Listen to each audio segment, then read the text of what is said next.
Years ago, Linda watched our oldest granddaughter, who is now 17, and she also watched this couple's children at their house, and that's where Kayla was taken while the babysitting went on.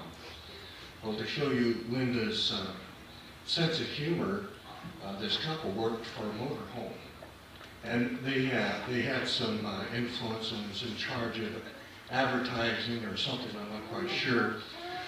Linda had gathered up the kids and had their pictures taken and put them on this flyer, this advertisement, and had not told any of our family that she had done this.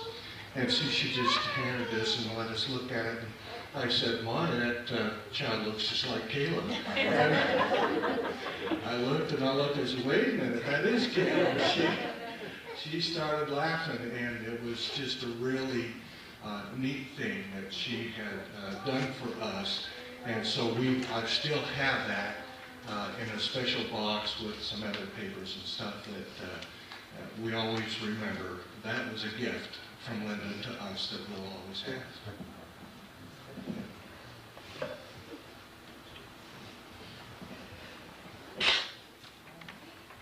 Yes. Mary. I never do this, but I'm going to try. The memory I will share is very recent. Last summer, she spent as my roommate.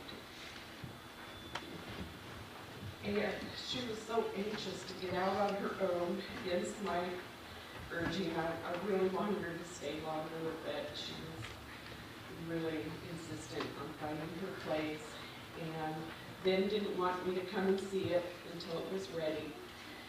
But I jumped the gun, and she found the saddest and sorriest looking place I've ever seen, and my heart sunk when I pulled up in front. But within 2 weeks, she turned it into a wonderful home. And my first visit there, she was telling me about a person that she met who had come to her door asking for empty pot cans or bottles, and this was a homeless man here in Albany. And she immediately went shopping at her favorite store and got a very thick comforter. She had told him to come back for the cans the next day, and she left the cans, pot cans and pop bottles, no cash, and a very warm blanket. And that's Linda. So even people she didn't know, she took care of. She did. Right. Yes.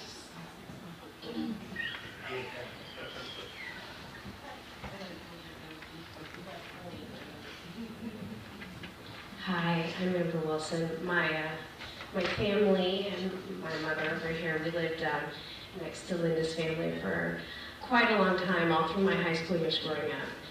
And something that I didn't hear anyone mention here, which I will always remember, especially looking at the back of, if you look at the back of your brochure here, was that she never wore shoes. Never wore shoes. I never saw her in a pair of shoes ever. And I would always ask her, "How can you stand that? My feet would hurt so bad. How do you walk all the way down to our house on that pavement with no shoes on?" And she'd just always say, "Oh, you just have to do it for a while. Your feet are, they'll toughen up. They'll toughen up." But mine never did. But I remember that on my wedding day, she showed up in shoes, and I thought, "Oh my God. I said to her, "You're wearing shoes." What happened? She reminded me that I had made such a big fuss about the girls in my wedding party who refused to wear nylons and closed-toed shoes because it was summer, and I had such a fit about it, so she wore her closed-toed shoes with her dress and her nylons for me. And Linda was kind of like that. She was tough. Her feet were tough. She walked a sharp road sometimes, but she was always so strong. And It's something about her not wearing the shoes. Her family is strong too, and I know that your feet are all just as strong as hers, and I know that together you guys will keep your family strong because you're a wonderful, beautiful family.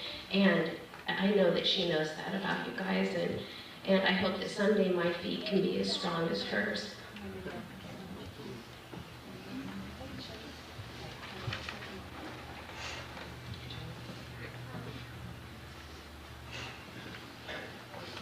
Sorry. I still remember the first time I met Linda. I was dating Grace, and she came in to see Grace for lunch, and I still remember the first time I looked in her eyes, it was like a feeling of acceptance and welcome.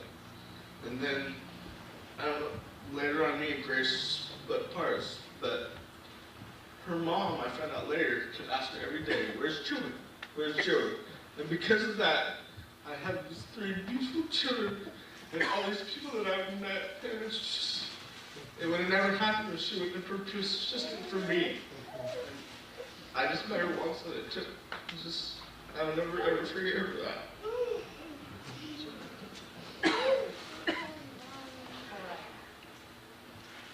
I want to encourage you, if you have memories and you weren't comfortable sharing them today, would you write them down for the family and send them in a card or leave them today? It will bless Grace and Eric and Sarah and Brian to know that you have memories of a way that Linda touched your lives.